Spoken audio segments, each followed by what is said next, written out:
예, 오늘 이 시간은 시편 27편, 28편, 29편 이 세 개의 시편을 가지고 은혜와 진리를 나누려고 합니다.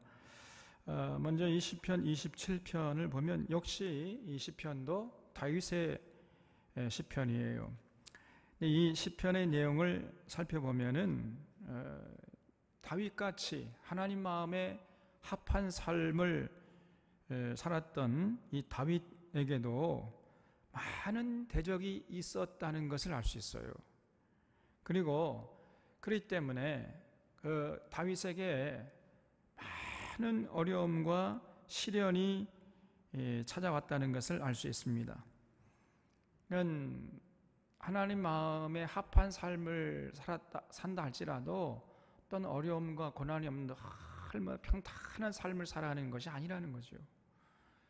아무리 하나님의 뜻대로 살려고 해도 또 하나님의 뜻대로 산다 할지라도 현실에서는요 많은 어려움과 또 시련이 있는 것입니다. 이것이 세상이에요.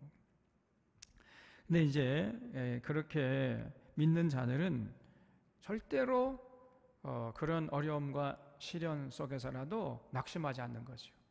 그리고 그걸 당당하게 이겨내는 겁니다. 이게 차이예요. 이게 진짜 만사형통이죠.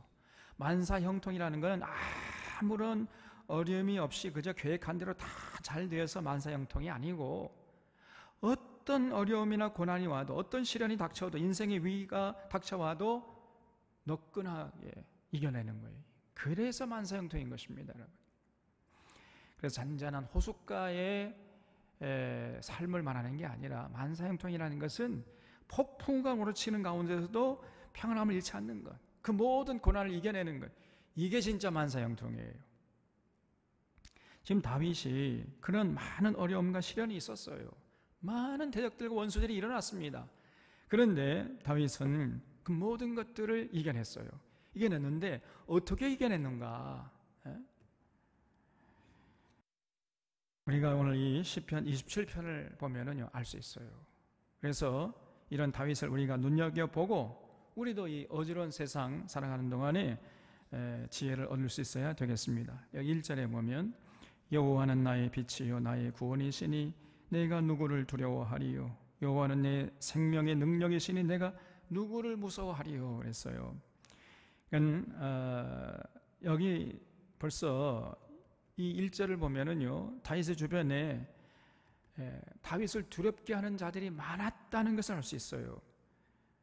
다윗을 시시각각 막 마음을 조여오는 어떤 두려운 환경들과 여건들이 지금 조성되고 있다는 사실을 알 수 있습니다. 그러니까 지금 다윗의 주변에는요 이제 나라와 백성을 생각하는 것이 아니라 자기의 출세와 부귀 영화만을 생각하는 이런 사람들이 많았어요. 여러분, 권력의 핵심부에 가면 갈수록 이런 사람들이 많은 겁니다. 그런데 다윗은 그런 자들하고 절대로 타협하지 않았어요. 그러니까 어둠의 세력들이 다윗을 미워하고 제거하려고 했던 것입니다. 그래서 다윗의 대적들이 많았던 거예요. 그러나 다윗은 전혀 그런 자들 두려워하지 않고 무서워하지 않겠다는 거예요. 그래서 왜냐? 여호와가 나의 빛이 되시고 나의 구원이신데 내가 누구를 무서워하고 내가 누구를 두려워하겠는가 말이에요. 이렇게 나온 거죠. 그러니까 다윗이 이렇게 담대하게 살 수 있었던 비결은 뭐냐? 신앙이었어요. 신앙. 하나님을 향한 신앙. 여호와가 나의 빛이시고 나의 구원이시다. 이 신앙이 다윗을 그렇게 담대하게 당당하게 살아가도록, 어떤 인생의 위기가 닥쳐와도 두려워하지 않도록 해주는 원동력이 되었던 겁니다, 여러분. 다윗은 철저히 하나님만 의지하면서 살았기 때문에 담대할 수 있었고 당당할 수 있었던 거예요. 내가 누구를 두려워하고 내가 누구를 무서워하겠느냐? 아무도 나는 무서워하지 않고 두려워하지 않겠다, 이런 얘기죠. 2절에 악인들이 내 살을 먹으려고 내게로 왔으나, 악인들이 많아요. 다윗의 살을 뜯어 먹으려고 지금 이리떼처럼 말이 몰려오는 겁니다. 그러나 나의 대적들 나의 원수들인 그들은 실족하여 넘어졌도다. 군대가 나를 대적하여 진칠지라도 내 마음이 두렵지 아니하며 전쟁이 일어나 나를 치려 할지라도 나는 여전히 태연하리로다 그랬어요. 야, 여러분 우리가 이렇게 할 수 있겠습니까? 예? 군대가 대적해가지고 다윗을 지금 잡아 죽이려고 쳐들어와도 전혀 두렵지 않고 전쟁이 일어나서 나를 치려 해도 태연하게 여전히 여상해 평안합니다. 그냥 마음이. 제가 군에 갔다 왔다 그랬잖아요. 사실은 군에 안 갈 수 있었는데 저는 눈이 나쁘기 때문에 안경만 벗으면 저는 베는 사람이었는데 아무것도 안 베요 그냥. 그러니까 싸움할 때는 참 유리합니다. 안경만 벗으면 베는 게 없으니까 그냥. 그래서 제가 그래서 이 콘택트 렌즈를 끼고 가가지고요 1.5 해가지고 그냥 1등급 받아가 군대 갔다니까요. 그래서 제가 이병이 지나고 1병이 됐을 때 11.6 사태가 터진 거예요, 여러분. 그래서 박정희 대통령이 당시 김재규 중앙정보부장의 총에 맞아 죽은 거예요. 온갖 못된 짓을 하다가 죽었어요, 이 박정희 대통령. 당시에는요 최홍사라는 게 있어요. 최홍사 뭔지 아십니까? 알 턱이 없죠 지금.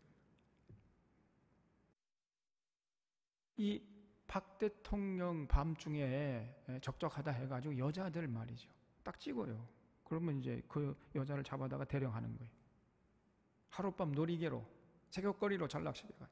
당시에 무슨 뭐 조금 이름난 여배우들인가 뭐 무슨 연예계 사람 전부 불려가가지고 그런 짓을 하다가 총 맞아 죽은 거예요. 요즘 같아서는요, 뭐 지금 여기 서울시장, 박 시장 지금 뭐 미투 어쩌고 뭐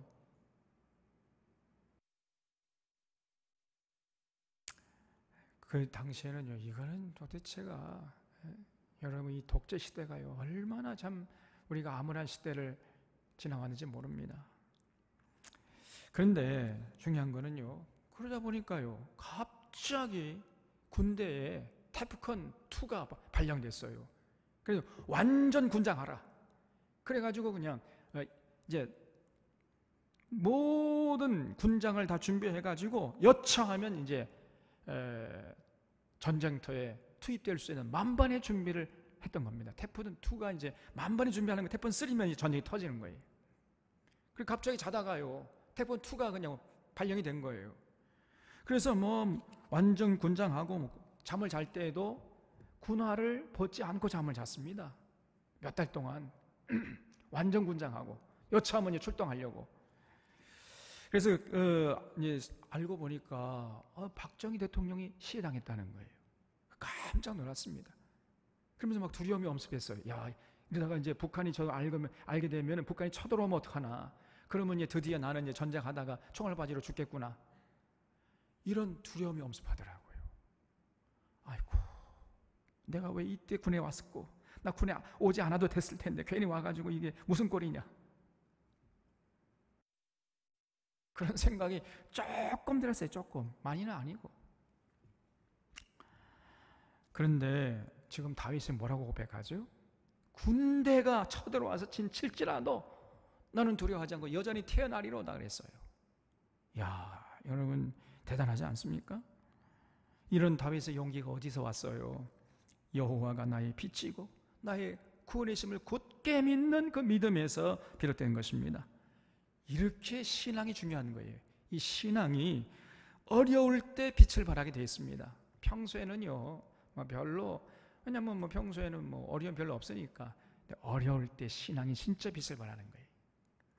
4절에 내가 여호와께 바라는 한 가지 일 그것을 구하리니 곧 내가 내 평생의 여호와의 집에 살면서 여호와의 아름다움을 바라보며 그의 성전에서 사모하는 그것이라 그랬어요.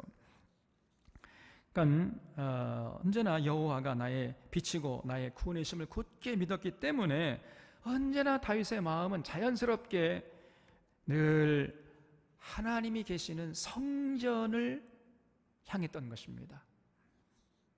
그러니까 다윗이 여호와께 바라는 것은 오직 한 가지였어요. 하나님, 제게 이 한 가지만 해주십시오. 언제나 하나님의 성전에 나가서 하나님의 아름다움을 그저 바라볼 수 있도록 그런 시간과 기회를 주시면 그것을 족하겠나이다. 이게 다윗의 소원이었습니다. 내가 여호와께 바라는 한 가지, 그것을 구하니, 그 다윗의 소원이 뭐냐? 하나님께 기도했던 소원이 뭐냐? 평생의 여호와의 집에 살면서 여호와의 아름다움을 바라보며 그 아름다움을 사모하는 것이라 그랬어요. 쉽게 말해 예배당에 나와서 예배드리면서 참 하나님께 영광 돌리고 하나님 주신 말씀을 듣고 그 말씀을 통해서 참 하나님의 사랑을 맛보고 그 진리를 깨닫는, 그래서 그 하나님의 아름다움을 묵상하고 사모하는, 바라보는, 이것을 원했다는 거예요. 네, 언제 그랬느냐? 이런 다윗의 마음이 언제 더 절실해졌냐면요, 보통 평상시에는 그렇지 않고 어려울 때, 고난이 닥칠 때, 인생의 위기 가운데 있을 때 그런 마음이 더 짙어졌던 것입니다. 여러분, 인생이 어렵고 힘들고 시련이 닥치고 인생의 위기에 빠지고 원수들이 둘러와서 진을 칠 때, 그 생명의 위기가 찾아왔을 때, 그때 다윗은요, 다른 수단 방법 구하지 않고 그냥 세상적인 방법으로 그 어려움을 이겨내려고 동서남북으로 이리 왔다 저리 왔다 이렇게 왕래하지 않고 하나님의 성전에 나온 거예요. 그래서 하나님의 성전에 나와서 하나님의 뜻을 깊이 묵상하면서 하나님의 아름다움을 바라보고 사모하는, 그저 조용히 그냥 앉아서 하나님의 아름다움을 사모하고 묵상하는 그런 시간을 가졌던 거예요. 그런 시간을 통해서 그 모든 어려움을 이길 수 있는 어떤 용기와 지혜를 다윗이 얻었던 것입니다. 그래서 5절에 여호와께서 환난 날에 나를 그의 초막 속에 비밀히 지키시고 그의 장막 은밀한 곳에 나를 숨기시며 높은 바위 위에 두시리로다. 이제 내 머리가 나를 둘러싼 내 원수 위에 들리리니 내가 그의 장막에서 즐거운 제사를 드리겠고 노래하며 여호와를 찬송하리로다 그랬죠. 그러니까 다윗이 가장 어려울 때, 가장 큰 위기에 빠졌을 때, 그때 진실로 믿고 의지할 분은 여호와 하나님밖에 없다는 거예요. 사람 의지하지 마. 사람을 통해서 위기를 벗어나려고 하지는 않고 하나님을 의지해서 처절하게 하나님만 바라보고 하나님의 아름다움을 묵상하면서 하나님의 인도하심을 구하는 이런 모습을 잃지 않았어요. 여러분, 우리가 어려움을 당할 때 부모가 있고 또 이제 형님, 동생, 친구들 있고 그러면 도움을 받을 수 있고 의지할 수 있어 좋습니다. 그러나 그런 사람들의 도움은 완전하지 못해요. 충분하지 않습니다. 그런 사실을 뼈저리게 느낀 사람이 누구냐? 다윗이었어요. 그래서 다윗은 어려울 때 더욱 눈을 들어서 하늘을 바라보았고 성전에 나아가서 하나님의 아름다움을 사모하는 시간을 가졌던 것입니다. 그럴 때 놀랍게도요, 하나님이 환난 가운데 있는 다윗을 초막 속에 비밀히 숨기시고 이겨낼 수 있도록 지혜와 용기를 주시는 것을 다윗이 체험했던 거예요. 놀랍지 않습니까? 그래서 언제나 다윗은 어려움이 찾아오면은 이때는 이제 기도할 때다. 세상 모든 행위를 멈추고 다 내려놓고 우선적으로 성전에 나와서 하나님께 기도하고 하나님과 교제하는 시간을 가지려고 했던 것입니다. 여러분, 우리가 이런 다윗의 모습을 좀 본받아야 돼요. 어려울 때가 바로 세상 모든 일들을 멈출 때고 그때가 바로 하나님과 깊이 교제할 때라는 것을 우리 사랑하는 교우들은 잊지 마시기를 바랍니다. 그렇게 어려움이 엄습할 때 그때 낙심하고 좌절하고 절망할 것이 아니고, 그리고 세상적인 방법으로 그 위기를 벗어나려고 동서남북으로 바삐 달리는 그런 모습을 보이지 말고 모든 문제의 보따리를 주님 앞에 갖고 나와서 풀어놓고 주님의 도우심을 요청하는 기도의 시간이 절실하게 우리에게 필요한 것입니다. 그러면요, 어디서 그런 용기와 지혜가 나는지 그 모든 어려움을 극복해내는 그런 경험을 하게 된다니까요. 그러면서 놀라는 것입니다. 7절에 여호와여 내가 소리내어 부르짖을 때에 들으시고 또한 나를 긍휼히 여기사 응답하소서. 너희는 내 얼굴을 찾으라 하실 때에 내가 마음으로 주께 말하되 여호와여 내가 주의 얼굴을 찾으리이다 하였나이다. 거기 너희는 내 얼굴을 찾으라 하실 때 거기 줄 적으세요. 여러분, 우리가 하나님의 얼굴을 찾을 때가 언제냐? 위기에 빠질 때야. 어려움과 고난과 시련이 닥칠 때, 그때가 바로 여호와의 얼굴을 찾을 때라는 것을 잊지 말아야 됩니다. 인생의 어려움이 찾아올 때, 환난 풍파가 몰려올 때, 그때가 바로 여호와의 얼굴을 구할 때입니다.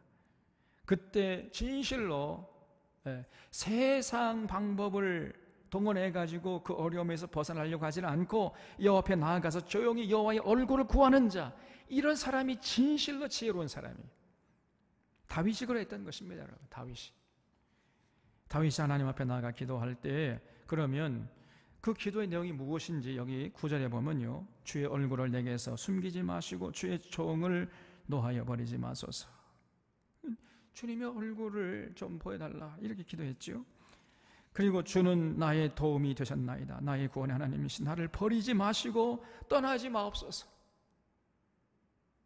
나를 버리지 마시옵소서. 이렇게 기도했어요. 내 부모는 나를 버렸으나, 이 다윗이 이렇게 절망적, 부모까지 외면하고 버림을 받는 이런 상황. 그러나 여호와는 나를 영접하시리이다. 여호와여 주의 도를 내게 가르치시고 내 원수를 생각하셔서 평탄한 길로 나를 인도하소서. 이렇게 다윗은요, 주님 앞에 나가서 그 여호와의 아름다움을 바라보고 사모하면서 이렇게 기도했던 거예요. 12절에 내 생명을 내 대적에게 맡기지 마소서. 위증자와 거짓말로 증거하는 자, 위증자, 자기 유익을 위해서요 거짓말 자꾸 해야 되는 거예요. 이런 사람이 많습니다. 여러분, 내 이웃에 대하여 거짓 증거하지 말지니라 그랬잖아요.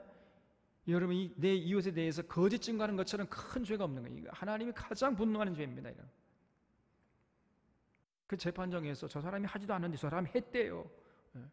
그리고 저 사람이 했는데 돈 받고 저 사람이 안 했대요. 이렇게 거짓으로 위증하는 사람이 많습니다. 이번에 무슨 저 채널 A 그 이동재인가 한동훈 검사장, 이런 것들이 지금 판을 치고 있어요. 정말 이런 적폐세력들 이번에 완전히 쓸어버려야 되는데, 그래도 뒤에 검찰총장까지 다 연루돼 있다. 이게 물증은 없지만 거의 심증적으로 거의 굳어지는 그런 상황 아닙니까? 여러분, 이 위증하는 거, 이것처럼 큰 죄가 없는 거예요. 그리고 이번에 또 박 시장이, 서울시장이 무슨 그 피해자라고 하면서 피해자는 얼굴도 안 보이고, 그리고 대신해서 김재련이라는 그 여자 그 자체가 아주 악한 여자애 보니까요. 위증하는 거. 그리고 악을 토하는 자가 일어나 나를 치려함이니이다. 그러니까 다윗 주변에요, 까닭없이 다윗을 모함하고 해코지하려고 이간질하는, 위증하는 이런 사람들이 많았다. 입을 열기만 하면요 악을 토해. 입을 열기만, 음식을 토하는 것이 아니라 악을 토하는, 이걸 우리가 토악질한다 그래요. 토악질. 그런 사람들이 많았어요. 그런 사람들로 사방에 둘러싸여 있는 겁니다, 지금 다윗이. 그래서 그런 사람들 틈바구니 속에서도 다윗은 잠잠히 자신의 억울함을 항변하거나 그러지 않고 하나님 바라봐. 하나님 그런 자에게서 나를 지켜주옵소서. 이렇게 기도한 거예요, 다윗이. 13절에 내가 산자들의 땅에서 여호와의 선하심을 보게 될 줄 확실히 믿었도다 그랬죠. 이 다윗이 얼마나 사람들에게 시달렸는지 정신이 없는 거예요, 그냥. 그래서 내가 지금 산 자의 땅에 있는지 죽은 자의 땅에 있는지 이게 분별이 안 결정됐다는 거예요. 내가 지금 살았는지 죽었는지 쉽게 말하면요. 그 분별이 안 될 정도로 다윗은 시달렸어요. 정신을 차려보니까 자기가 산 자의 땅에 있다는 거예요. 아직 내가 살아있구나. 여러분, 너무 사람들이 시달리고 뭐 인생에 막 위기와 시련이 닥치면요, 내가 지금 살았는지 죽었는지, 이게 꿈이냐 생시냐 분간이 안 될 때가 있어요. 지금 다윗이 그런 형편이었어요. 근데 정신 차려보니까 자기가 다윗이 산자들의 땅에 있다는 것이고 아직까지 죽지 않았다는 겁니다. 그래서 여호와의 선하심을 보게 될 줄 확실히 믿었도다 그랬죠. 하나님이 내 기도를 들으시고 나를 이 모든 시련의 구렁텅이에서 건져내실 줄을 다윗이 확신했어요. 그랬더니 정말 그 믿음대로 된 거죠. 그래서 14절에 너는 여호와를 기다릴지어다. 강하고 담대하며 여호와를 기다릴지어다. 이렇게 여기 지금 너는 누굴 말합니까? 14절에 너가 누구요?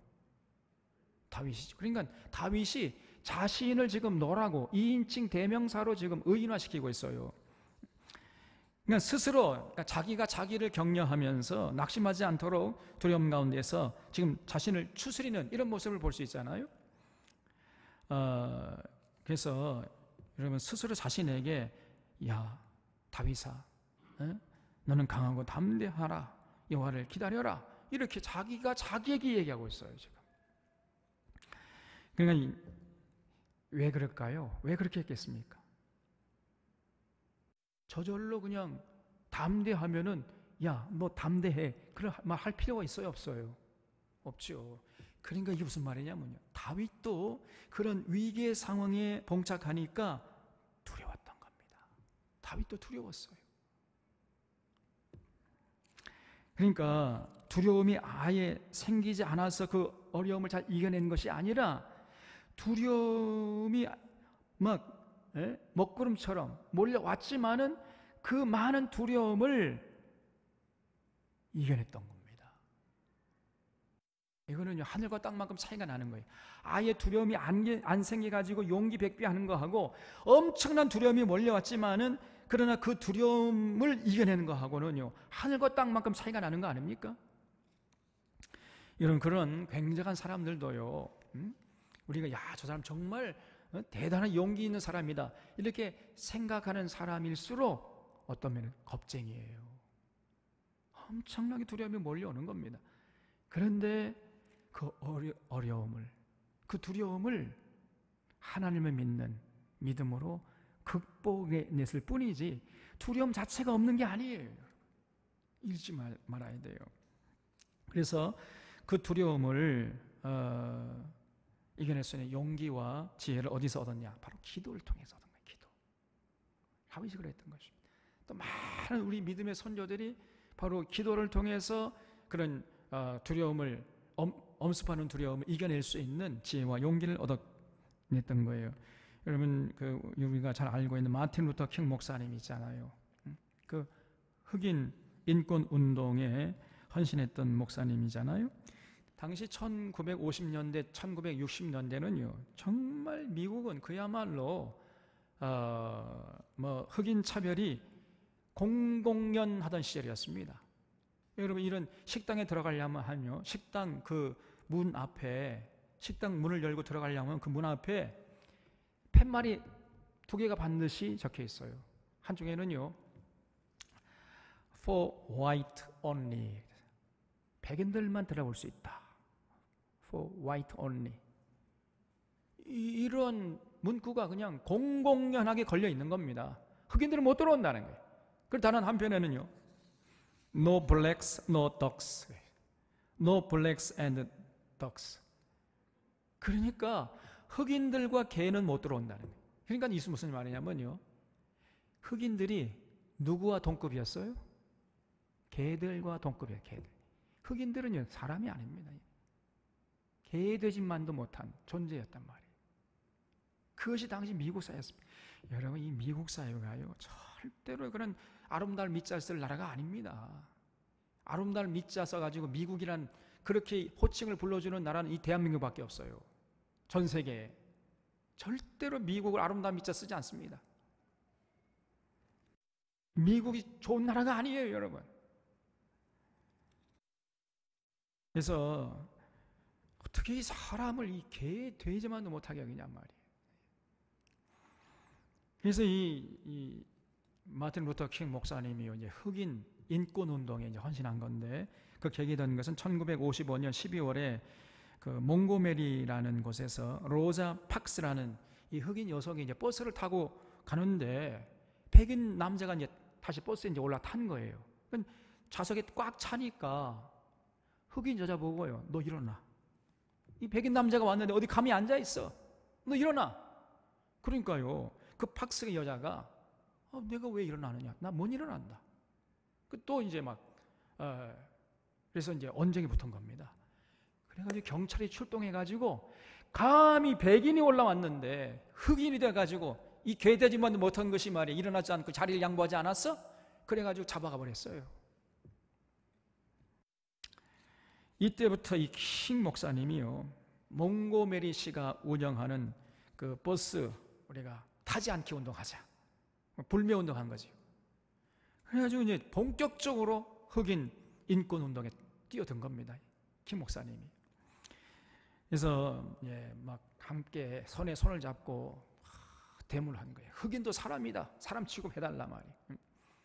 We shall overcome, 그 유명한 노래 있죠. We shall overcome, we shall overcome someday.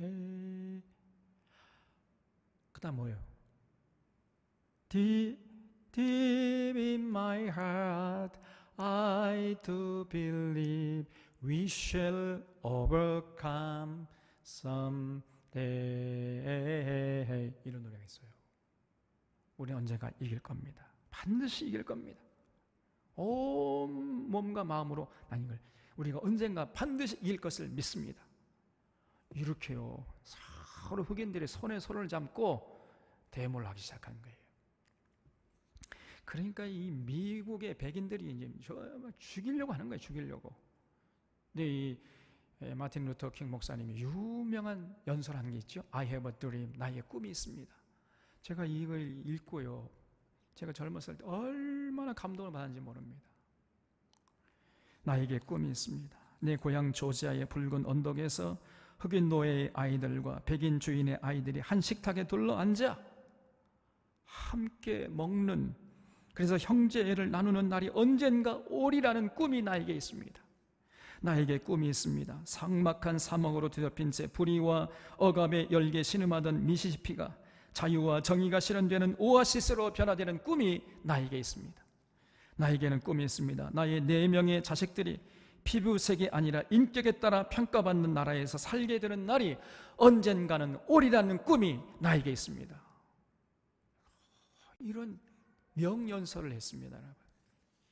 그러니까요, 그러면서 흑인들을 깨우고 막 양심 있는 백인들을 깨우고 이렇게 하니까, 그러면 그럴수록 백인들이, 이 극우적인 백인들이, KKK 다니는 있잖아요.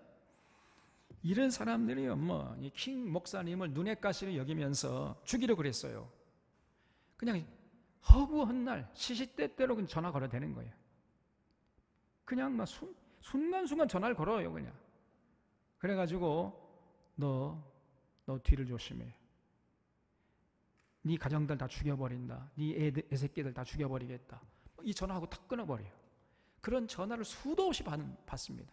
그리고 진짜로요, 백인들이요, 이 킹 목사님의 이제 사는 집에 담벼락을 넘어가지고 폭탄을 던져요. 몇 번 폭탄이 터졌습니다. 간신히 이제 구사일생을 살아나기는 했지만은, 그럴 때마다요, 이 킹 목사님이 마음이 콩알만해진 거예요. 너무너무나 두려움이 엄습했습니다. I have a dream, 나의 꿈이, 그 책을 한번 읽어보세요. 그 책 우리 도서관에 있지요? 그 읽어보면요, 이 킹 목사님 너무 두려워하냐 벌 이렇게 떠는 거예요.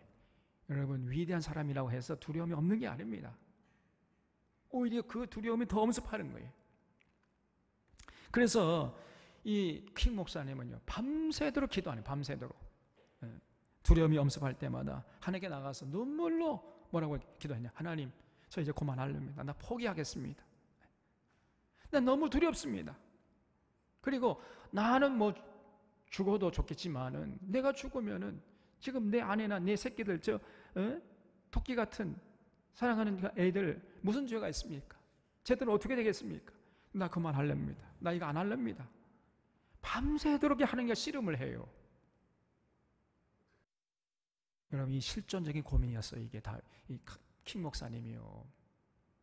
그냥 뭐 아무 어려움 없으니까 나는 죽어도 이렇게 한 게 아닙니다. 시간 순간순간 두려움 엄습해가지고 절망과 좌절에 휩싸기도 하고 불안에 휩싸여가지고 포기하고 싶은 이런 나날을 몇 날 며칠이고 킹 목사님도 보낸 거예요. 그러면 어떻게 그런 두려움을 이겨낼 수 있었는가? 기도입니다. 기도. 그래서 밤새도록 하나님과 씨름해. 그 다음에 다음날 아침에 새벽에 일어나서는 마치 아무 일이 없었던 것처럼 여상하게 또 일어나가지고 또 흑인들 규합해가지고 We shall overcome 노래하고 다닌 거예요. 온갖 두려움에 떨면서도 그 두려움을 이겨낼 수 있는 용기를 밤새도록 기도하는 시간을 통해서 얻었다는 것입니다. 그러다 마침내 1968년 2월 4일에 고향 조지아주 애틀란타의 에버니저 교회에서 설교한 후에 또 이제 봉사단, 흑인 봉사단체에 가서 봉사다가 백인 우월주의자, 그 극우 백인 청년의 총에 맞아 죽었습니다. 그래서 순교하신 거죠. 마침내. 여러분, 위대한 성인들이라 할지라도 어려움의 때에 두려움이 안 생기는 것이 아니고 두려움이 엄습하는 겁니다. 그 어려움을 이겨내는 거예요. 이게 차이입니다. 근데 많은 보통 사람들은 그 두려움 엄습한다고 해서 그냥 좌절해버려요. 그리고 그 사명자의 자리를 그냥 떠나버리는 겁니다. 이게 차이점이에요. 우리 모든 인간들은 그런 두려움이 엄습하면은 위기의 순간에 두려움 엄습하는 것이고, 그러면은 똑같이 이제 반응하는데, 어떤 사람은 그 두려움 때문에 회피하고, 어떤 사람은 그 두려움을 이겨내도록 하나님께 나가서 기도하는 것입니다. 이게 차이예요. 그래서 다윗이 여호와가 나의 빛이요 나의 구원이십니다, 이런 기도하는 시간을 통해서 그 악을 토하는 자들, 자신을 덮치려고 덤벼드는 상황 속에서도 성전에 나가서 성전의 하나님의 아름다움을 바라보고 사모하는 이런 시간들을 통해서 용기를 얻어가지고 지혜를 얻어가지고 이겨냈던 거예요. 오늘 우리 사론의 교우들이 이런 다윗의 모습을 마음판에 깊이 새길 수 있기를 바랍니다. 시편 28편을 보면 이것도 역시 이제 다윗의 시인데 1절에 여호와여 내가 주께 부르짖으오니 나의 반석이여 내게 귀를 막지 마소서 주께서 내게 잠잠하시면 내가 무덤에 내려가는 자와 같을까 하나이다 그랬어요. 그러니까 다윗은 하나님께서 자기를 버리면은 자기는 죽은 것이나 마찬가지라는 거예요. 그런 생각을 하면서 산 사람이 다윗이었어요. 왜냐하면 다윗은요 주님만이 모든 것이었으니까. 그러니까 주님마저 외면하고 나면 다윗이 남는 게 아무것도 없어요. 그러니까 주님께서 내게 잠잠하시면 내가 무덤에 내려가는 자와 같을까 하나이다, 이렇게 고백한 거죠. 2절에 내가 주의 지성소를 향하여 나의 손을 들고 주께 부르짖을 때에 나의 간구하는 소리를 들으소서. 악인과 악을 행하는 자들과 함께 나를 끌어내지 마옵소서. 그들은 그 이웃에게 화평을 말하나 그들의 마음에는 악독이 있나이다. 한번 줄쳐보세요. 그들은요 이웃에게 화평을 말하지만은 그러나 속마음에는 악독이 가득해요.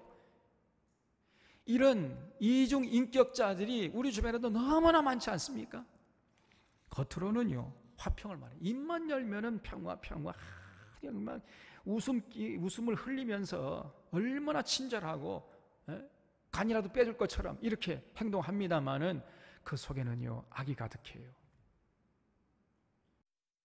여러분 사울이었잖아요. 사울이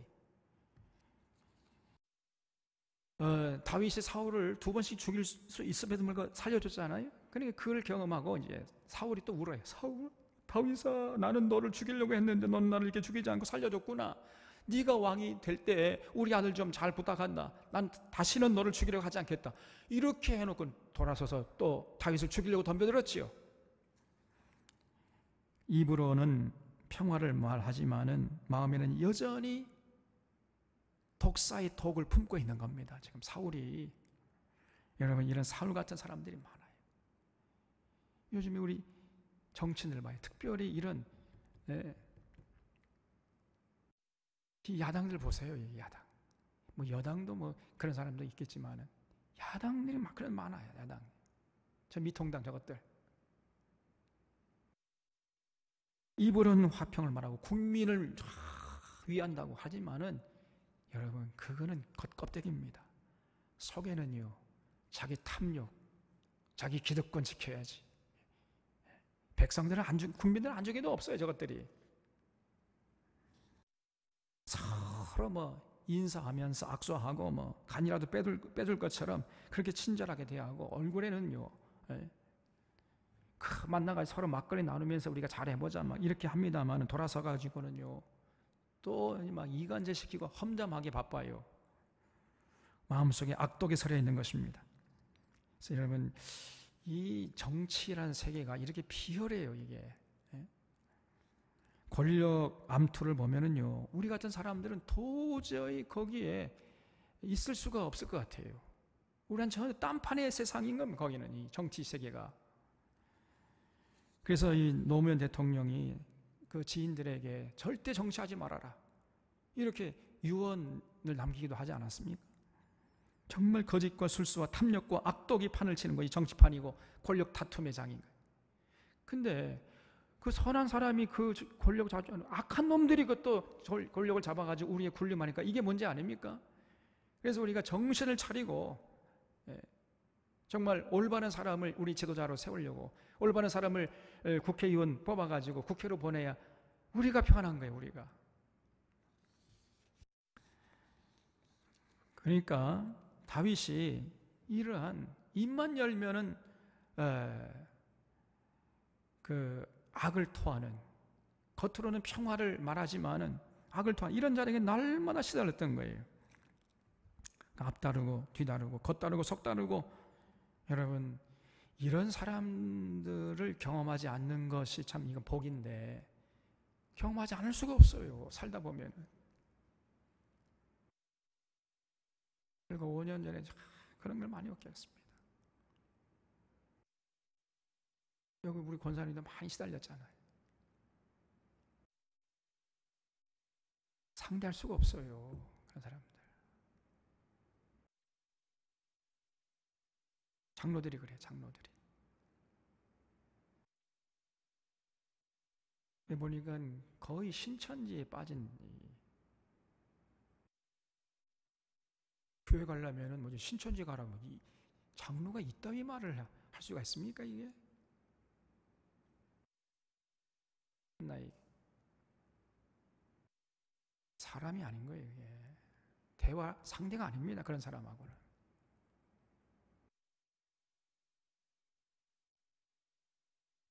세상이 이렇게 악한 거예요, 여러분.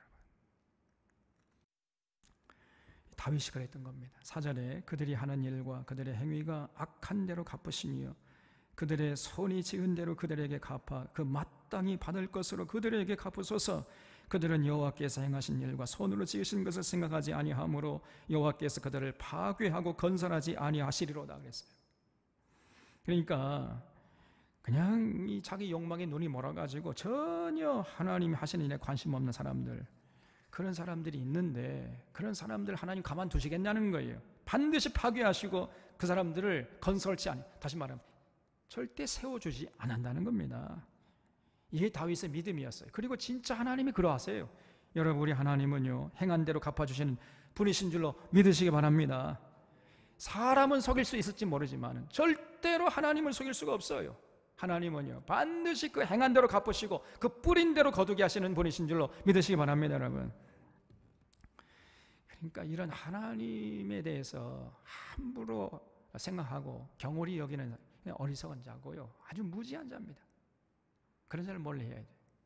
6절에 여호와를 찬송하며 내 간구하는 소리를 들으심이로다. 여호와는 나의 힘과 나의 방패이시니 내 마음이 그를 의지하여 도움을 얻었도다 그랬어요. 그래서 정말 다윗은 하나님만 의지한 거예요. 그래서 도움을 얻었던 겁니다. 이 관념적인 고백이 아니라 실제로 삶의 현장에서 날마다 체험하는 고백이에요, 다윗이. 그러므로 내 마음이 크게 기뻐하며 내 노래로 그를 찬송하리로다. 여호와는 그들의 힘이시오 그의 기름 부음 받은 자의 구원의 요새시로다. 주의 백성을 구원하시며 주의 산업에 복을 주시고 그들의 목자가 되시어 영원토록 그들을 인도하소서. 이렇게 자기가 체험한 하나님 찬양하면서 이제 시편을 마무리하고 있잖아요. 우리 사랑하는 저런의 교우들도 이 다윗처럼 날마다 하나님의 선하심과 인자하심이 함께하는 걸 체험하면서 이렇게 하나님을 찬양하고 또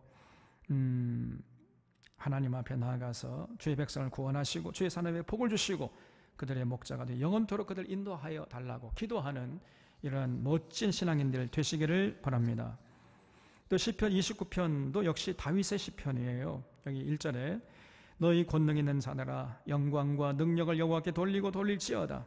여호와께 그의 이름에 합당한 영광을 돌리며 거룩한 옷을 입고 여호와께 예배할지어다 그랬죠. 거기 여호와께 그의 이름에 합당한 영광을 돌리며 거룩한 옷을 입고 여호와께 예배할지어다. 과연 줄 쳐보세요. 여호와께 그 여호와의 이름에 합당한 영광을 돌리는 것이 무엇을 어떻게 하는 것입니까? 거룩한 옷을 입고 하나님께 나가서 예배하는 거라는 거예요. 자, 그러면 거룩한 옷을 입고 예배한다는 것이 어떻게 하는 것이에요? 두 가지입니다. 꼭 기억하세요. 첫 번째는요, 거룩한 옷을 입고 하나님 앞에 나가서 예배한다는 것은 뭐냐? 하나님 앞에 나올 때 가능하면은 화려하고 사치스러운 옷을 입는 거 아니에요. 깨끗한 옷을 입고 정숙한 옷으로 나와야 됩니다. 너무 옷을 여러분, 옷이 중요하잖아요. 너무 아무 옷이나 입고 와도 안 돼. 하나님 앞에 나오는데. 그렇다고 비싼 옷 입고 나오라는 얘기가 아닙니다. 사치스러운 옷 입고 나오라는 얘기가 아니에요. 잘 깨끗하게 빨아가지고 데려서 그래서 깨끗한 옷을 입고 그리고 정숙하게 입고 나와야 돼. 너무 짧은 미니스커트 입고 나오는 여자가 있어요. 그건 안 됩니다. 그러면 사람들의 마음이 혼란스러워요. 그리고 막 가슴이 다 드러나요, 여기가. 이런 옷을 입고 막 야한 옷을 입고 또 나와. 또 색채가 화려하고 번쩍번쩍하고 울긋불긋한 옷을 입고 나온다든지, 또 어떤 젊은 여자들은 배꼽티를 입고 나와요. 배꼽티. 왜 배꼽티를 입고 나왔냐 그랬더니 여호와 하나님은 중심을 보시잖아요. 정말 그럼 안 됩니다. 깨끗하게 차려입고 정숙하게 입고 나와야 돼. 그것이 거룩한 옷을 입고 여호와께 예배하는 거예요. 그 다음에 두 번째는 뭐냐? 거룩한 옷을 입고 예배한다는 것은 단순히 정숙하고 깨끗한 옷을 입고 예배하는 것을 의미하지는 않습니다. 더 여기서 시작해가지고 더 중요한 의미가 있어요. 뭐냐면요, 아름다운 행실을 준비해서 나간다는 거예요. 여러분, 성경은요 행실을 옷으로 표현을 해요. 옷으로. 그래서 깨끗한 옷은 깨끗한 행실을 말하는 것이고 더러운 옷은 아주 더러운 행실을 말하는 거예요. 스가랴서에 보면은 이제 바벨론에서 돌아온 당시 대제사장 여호수아가 하나님 앞에 불려가가지고 더러운 옷을 입고 있는 모습을 이제 스가랴가 봤잖아요. 그 옆에서 사탄이 그냥 하나님 보좌를 향해서 이 여호수아의 죄악상, 하나님 저 대제사장이요 저런 짓을 했대요 막 이렇게 참소하는 모습을 봤잖아요. 그랬을 때 하나님께서 참소하는 사탄을 야단치시고 말씀하시기를 여호수아의 그 더러운 옷을 벗기고 깨끗한 옷을 입혀줘라 이렇게 말씀하시는 걸 봤지 우리가? 이게 뭡니까? 하나님께서 여호수아의 그 죄악을 용서하셨다는 거예요. 그 더러운 행실을 용서하시고 이제 깨끗한 옷을 입혔으니까 더 이상 이 여호수아에 대해서 왈가왈부하지 말고 여호수아 중심으로, 그다음에 스룹바벨 중심으로 해가지고 빨리 성전 건축하라, 이런 메시지를 전하는 모습을 봤잖아요. 그래서 성경에서의 옷이라는 것은요, 행실을 말하는 겁니다. 더러운 옷은 더러운 행실을 말하는 것이고, 깨끗한 옷은 깨끗한 행실을 말하는 거예요. 선한 행실을. 그래서 여러분, 우리가 거룩한 옷을 입고 하나님께 나가서 예배한다는 걸 뭘 말하느냐? 삶의 현장에서 하나님의 공의와 정의를 강물처럼 흘러넘치게 하고 더불어 사는 세상을 위해서 헌신한 다음에 하나님께 나가서 예배하는 거예요. 이게 거룩한 옷을 입고 하나님께 예배하는 것입니다. 그러면은 그런 자는 여호와의 이름에 합당한 영광을 올려드리는 자가 되는 거예요. 우리 사랑하는 사랑하는 교우들이 이렇게 정말 거룩한 옷을 입고 하나님께 예배드림으로 하나님의 이름에 합당한 영광을 올려드리는 멋진 자들이 될 수 있기를 바랍니다. 3절에 여호와의 목소리가 물 위에 있도다. 3절 이하를 보면은요, 이 다윗이 이 자연 만물의 그 어마어마한 현상을 보면서 그 현상 속에서 하나님의 능력을 체험하고 느끼고 고백하고 있어요. 막 태풍이 몰려오고 천둥 번개가 치고, 그래서 막 태풍이 몰려오면 어떻게 되죠? 산에 거대한 아름들이, 나무들이 막 뿌리채 뽑혀가지고 날아가 버리고, 그 백향목들이 그냥 가지가 꺾여가지고 부러져 버리고, 모든 이 산에 있는 나무들이 바람에 그냥 날려가지고 머리 풀어헤친 여자처럼 막 이렇게 막 이리저리 흔들리고 요동하는 이런 모습을 보면서 하나님의 위대한 능력을 체험했던 것입니다. 그런 고백을 하고 있어요. 3절 이하 쭉 보면은. 그래서 여호와의 소리가 물 위에 있도다. 여호와의 영광의 하나님 우레소리를 내시니 여호와는 많은 물 위에 계시도다. 여호와의 소리가 힘이 있으며 여호와의 소리가 위엄차도다. 여호와의 소리가 백향목을 꺾으시며 여호와께서 레바논 백향목을 꺾어 부수시도다 그랬지요. 여러분, 이 레바논의 백향목은요, 감출 쳐보세요. 근데 레바논의 백향목은 진짜 나무 중에 나무라고 인정받고 있는 나무예요. 그래서 솔로몬이 여호와의 성전을 지을 때 지성소만큼은 레바논의 백향목을 썼다는 것을 볼 수 있어요. 그러니까 이 레바논의 백향목은 향기가 진하고 아무리 세월이 흘러가도 썩지 않고 변질되지 않고, 그 다음에 그 향기가 나기 때문에 어떤 벌레가 끼지 않아요. 레바논의 백향목이 최고로 값비쌉니다, 여러분. 근데 레바논의 백향목이 굉장히 우람해요. 하늘을 찌를 듯이 그냥. 이 소나무과에 속한 산림, 삼나무과에 속해가지고 굉장히 나무가 우람하고 큽니다. 근데요, 그렇게 우람한 나무를 여호와께서 꺾어 부수신다는 거예요. 뭘로?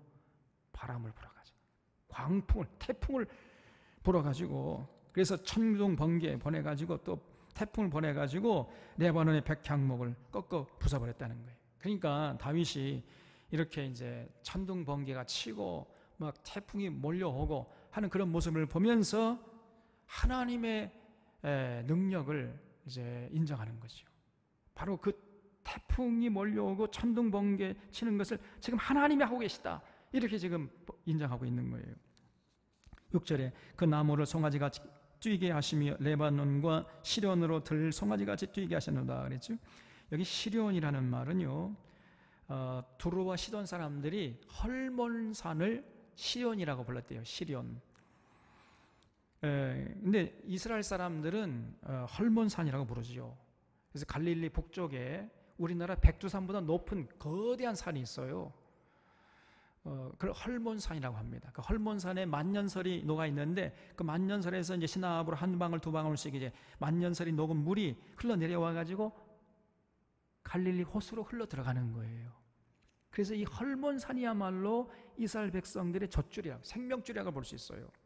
그래서 이 헐몬산을 두로와 시돈 사람들은 시련이라 이렇게 불렀고, 유대인들은 헐몬산이라고 불렀어요. 근데 이 백향목 나무가 송아지같이 뛰게 하십니다. 하나님께서 뭘 가지고? 태풍을 몰아가지고. 또 레바논과 그 헐몬산이 들송아지같이 뛰어놀도록 그렇게 했다는 거예요, 하나님께서. 그러니까 레바논의 백향목 태풍이 몰아칠 때 이리저리 흔들리고 헐몬산의 모든 나무들이 이리저리 흔들리는 모습을 보면서 마치 나무가 송아지같이 뛰고 헐몬산이 들송아지같이 막 뛰어노는 모습으로 이렇게 다윗이 묘사하고 있잖아요. 얼마나 장엄한지 모릅니다, 여러분. 7절에 여호와의 소리가 화염을 가르치도다. 여호와의 소리가 광야를 진동하시며 여호와께서 가데스 광야를 진동하시도다. 그래서 하늘에서 이렇게 천둥 번개가 번쩍이는 모습을 여호와의 소리가 화염을 가르치도다 이렇게 묘사하고 있어요. 어제도 제가 보니까 잠자다 보니까 막 천둥 번개 쳤죠. 잠자느라고 듣지도 못하셨구만요. 저는 그런 소리도 다 듣고 자니까 이게 피곤한 거예요.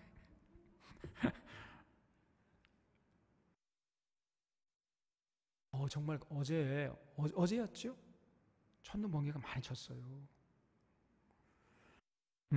그래서 여호와의 소리가 화염을 가르치도다. 근데 천둥 소리가 들려오기 전에 먼저 뭐가 와죠? 번개가 먼저 와. 왜냐면요, 빛이 소리보다 빠르기 때문에 빛이 먼저 오고 그 다음에 소리는 나중에 오는 겁니다. 그래서 번쩍한 다음에 좀 있다면 꽝 이렇게 되는 거죠.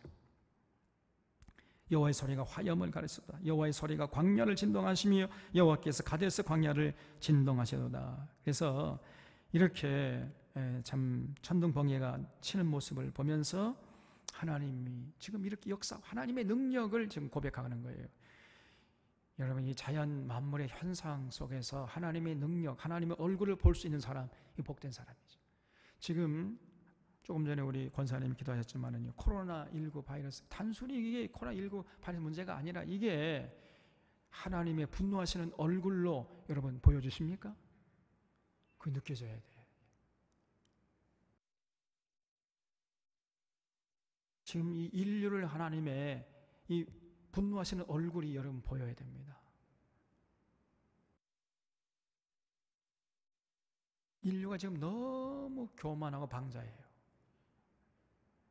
이 현대 문명이라는 이 바벨탑을 쌓아가지고 우리가 하나님 앞에 도달해서 하나님 자리를 차지하자 막 이러고 있잖아요. 그래서 함부로 창조 질서를 무너뜨려 버리고 개발이라는 명목으로 그냥 자연 환경을 파괴하고 그 짐승들이 소식해야 할 그 밀림을 다 파헤쳐 버리니 말이에요. 이 바이러스가 밀리미살 바이러스가 지금 인간 세계, 인간 영역으로 들어오는 거 아닙니까? 이게 전부 그런 역사 속에서 하나님의 얼굴을 하나님의 능력을 우리가 고백해야 돼요.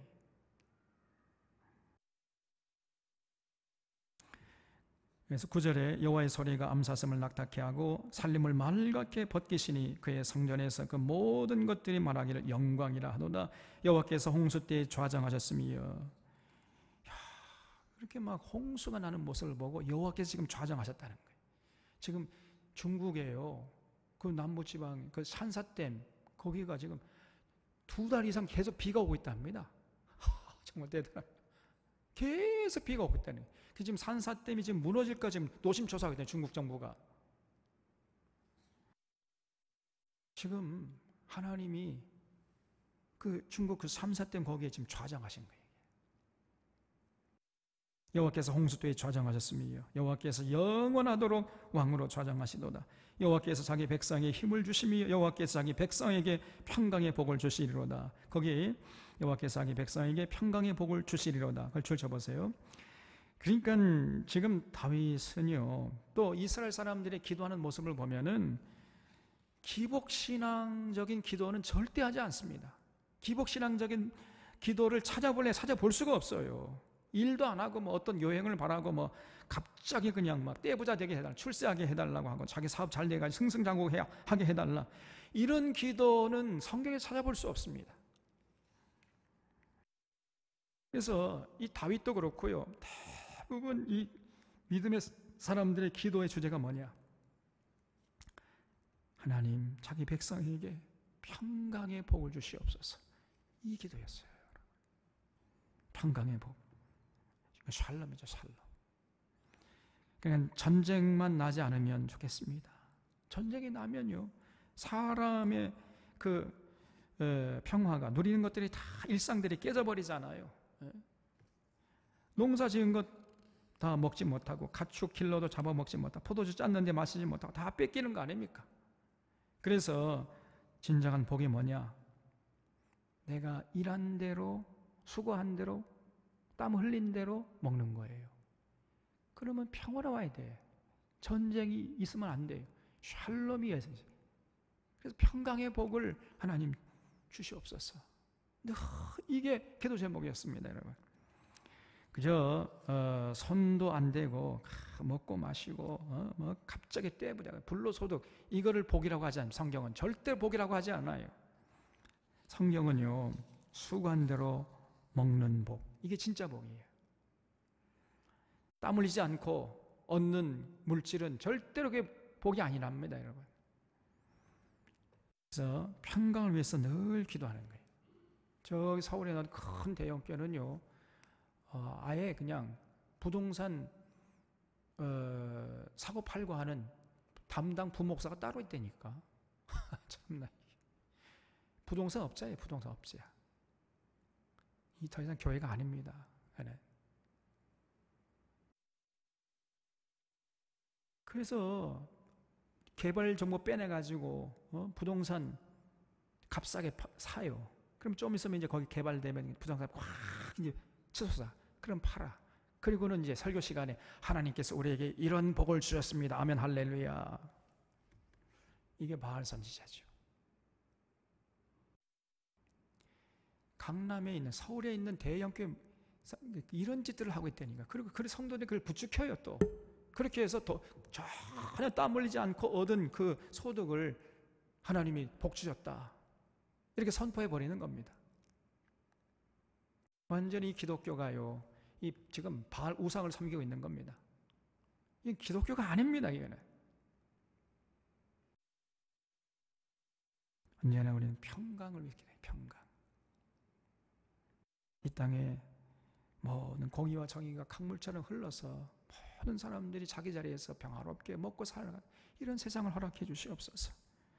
이 외에 그 개인적인 욕심을 가지고 기도하는 이런 모습을 찾아볼래야 찾아볼 수가 없어요. 여러분, 우리 하나님께서는 이런 기도를 기뻐하신다는 걸 잊지 마시고, 사랑하는 교회들은 절대로 기복신앙적인 차원이나 이 신비주의적인 차원에서 특별히 방언기도, 이런 기도를 드린 자들이 없기를 바랍니다. 자유의 기도를 본받아서 하나님 우리에게 평강의 복을 주시옵소서. 이렇게 이 자연 현상의 그 두려움 속에서 하나님의 영광을 찬양하면서 하나님 우리에게 평강의 복을 주시옵소서. 그래서 열심히 삶의 현장에 정직하게 성실하게 땀 흘려 일하면서 하나님의 창조 질서를 유지하고 땅에 하나님의 공의와 정의를 강물처럼 흐르는데 우리 모두가 헌신할 수 있도록 도와주시옵소서. 이렇게 기도하는 모습을 끝까지 잃지 않을 수 있기를 주님의 이름으로 부탁드립니다. 기도하겠습니다.